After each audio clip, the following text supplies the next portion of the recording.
30,000 आदमी आदरणीय प्रशांत जी का भाषण सुनने के लिए बाढ़ के धरती पर आएंगे। हम लोगों ने तय किया है कि अधिक से अधिक संख्या में हम लोग वहां पर एकत्रित होंगे। बाढ़ जिला की जनता वहां एकत्रित होगी। असर नहीं, यहाँ व्यवस्था परिवर्तन दोनों होने वाला है, सत्ता प्लस व्यवस्था दोनों परिवर्तन होने वाले हैं। भरोसा तो उसको कहा जाता है जो टूट भी जाता है, विश्वास कभी डिगता नहीं है। किशन के साथ हमें सत्ता नहीं चाहिए, हमें सरकार नहीं बनानी। हम बिहार में व्यवस्था परिवर्तन के लिए आने वाले हैं। इसका नारा है और 5 संकल्प है प्रशांत किशोर जी का कि अगर हमारी सरकार बनती है तो ये 5 काम हम जरूर करेंगे। हम कल को विधायक हो सकते हैं, मंत्री हो सकते हैं या कुछ भी हो सकते हैं, लेकिन हमारा राज नहीं होगा, राज जनता का होगा। आज नीतीश कुमार जी उसके डर से आज बोल रहे हैं कि हम 1100 कर दिए। आप आदरणीय प्रधानमंत्री जी का भाषण भी सुने, इसके पहले कभी पलायन की चर्चा उन्होंने की थी। जन स्वराज पार्टी के सूत्रधार, पार्टी के सर्वमान्य नेता आदरणीय प्रशांत किशोर जी का 4 जुलाई 2025 को बाढ़ की धरती पर आगमन होने जा रहा है। उनके कार्यक्रम की तैयारी के लिए आज पार्टी के सीनियर साथियों के साथ बैठक की गई कि इनकी तैयारी कैसे की जाए। तैयारी में जो रिजल्ट निकला है उसके अनुसार कम से कम 30,000 आदमी आदरणीय प्रशांत जी का भाषण सुनने के लिए बाढ़ के धरती पर आएंगे और लोगों का एक जन सैलाब नजर आएगा।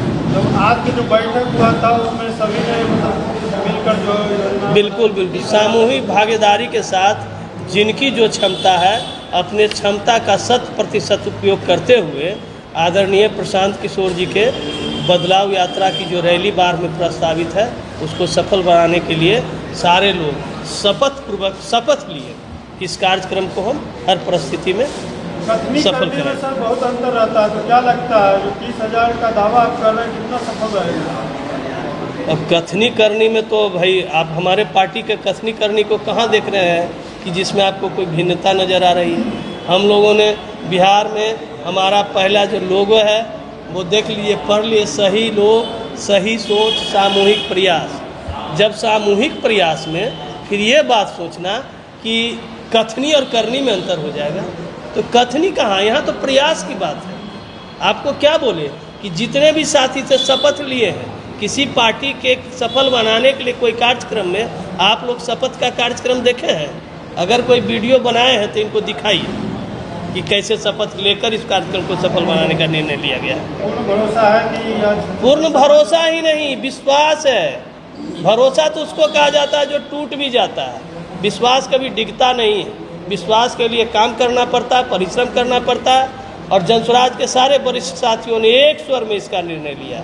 इसका नारा है और 5 संकल्प है प्रशांत किशोर जी का कि अगर हमारी सरकार बनती है तो ये 5 काम हम जरूर करेंगे। अगर उस 5 काम में किसी काम में आपको संशय लगता है कि नहीं करेंगे तो उसके संदर्भ में हमको आप पूछिए, हम आपको बता देंगे। क्योंकि आज तक जितनी पार्टियां रही है वो सिर्फ आरोप लगाने का काम किया है, समाधान किसी ने नहीं बताया है। प्रशांत किशोर जी अगर किसी पर आरोप लगाते हैं तो उसका साक्ष्य प्रस्तुत करते हैं, उसका समाधान बताते हैं। क्या कुछ 5 संकल्प है सर? ये तो पहले से भी है कि युवाओं को पलायन को रोकना है,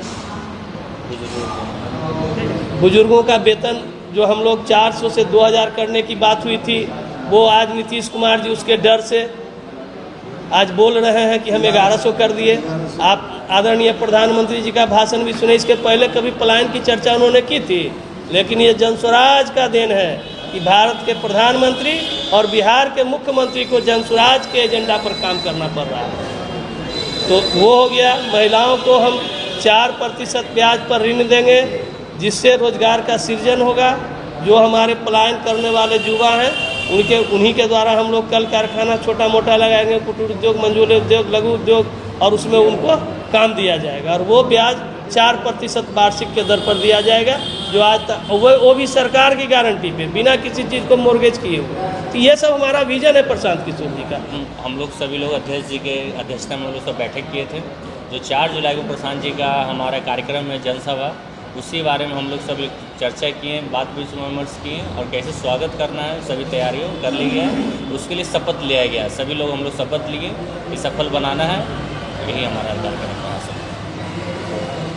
30,000 का दावा कर रहे हैं, सब कितना सफल होने वाला है? एकदम सफल होंगे। आपकी इसमें संशय नहीं होना चाहिए कि 30,000 बहुत ज़्यादा नहीं है। आप देख लिया तो लक्ष्मणगोला में 10 से 15 20 हज़ार लोग रहते हैं, अभी उसमें आधा भी आदमी हैं सिर्फ। आप देख लीजिए यहाँ ये बाढ़ में 50-60 हज़ार लोग जिनसे खुद यहाँ रहता है। बख्तियारपुर बगल में हो गया, तो 30 हज़ार कहाँ नहीं आ सकते हैं।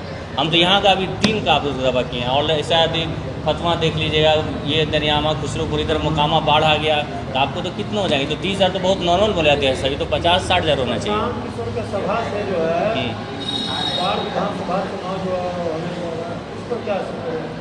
असर नहीं, यहाँ व्यवस्था परिवर्तन दोनों होने वाला है। सत्ता प्लस व्यवस्था दोनों परिवर्तन होने वाले हैं, क्योंकि यहाँ के जो प्रत्याशी हैं वो दिन रात मेहनत कर रहे हैं। जैसे अभी इन्होंने बोला था कि जो लड़का डेली पढ़ेगा ना उसको सफलता जरूर मिलेगा, जो एक दिन पढ़ेगा उसको नहीं मिलेगा। जैसे कारू जी हैं, महेश जी हैं, ये लोग डेली कर रहे हैं जनसभा।